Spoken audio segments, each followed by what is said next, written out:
हुजूर ने फरमाया जब मैयत को दफन करके फारिग हो जाओ तो उसकी कब्र पर खड़े रहो।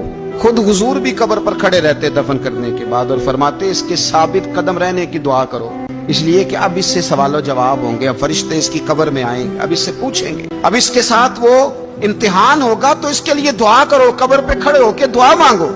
एक हदीस में फरमाया कि इतनी देर दुआ मांगो, इतनी देर दुआ मांगो कि जितनी देर ऊंट ज़िबा करके खाल उतार के गोश्त बना के, ऊंट ज़िबा करना सबसे ज्यादा मुश्किल है, ऊंट ज़िबा करके खाल उतार के गोश्त बना के बांट देते हो, इतनी देर मरने वाले की कब्र पे खड़े रह के दुआ मांगा करो, क्योंकि अब फरिश्ते आएंगे, सवालो जवाब होगा। मुसन्नफ अब्दुल रज़ाक में हदीस है कि एक बंदे को सिर्फ एक कोड़ा मारा गया था कब्र में, तो उसकी सारी कब्र में आग भड़क उठी। तो पूछता है कि ये एक कोड़ा मुझे क्यों मारा गया? तो उन्होंने कहा एक वजह तो ये थी कि तू पाकी पलीती का ख्याल नहीं करता था, और दूसरी वजह ये थी कि एक दफा एक मजलूम ने तुझसे कहा था मेरी मदद कर, और तू मदद करने पे कादिर था, तेरे अंदर हिम्मत थी, पर तू उसकी मदद के लिए तैयार नहीं हुआ। वो हमारा मशहूर फिक्र है ना कि सानू की लगे पराई लड़ाई पुराई आग नू असी घर क्यों ले आइए। तो वो जो हमारा खास मामला है ना कि किसी की मदद नहीं करनी, वो हमें खराब करती है, हमारे हालात बिगड़ जाते हैं। मदद करने पे कादिर होते हैं पर किसी मजलूम की मदद, एक कोड़ा लगा तो पूरी कब्र में आग भड़क उठी।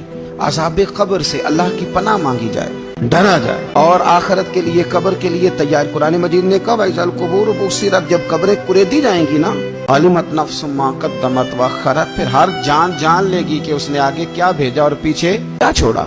मेरे अजीज, अपनी कब्र के लिए अपनी आखिरत के लिए फिक्र करें, तैयारी करें।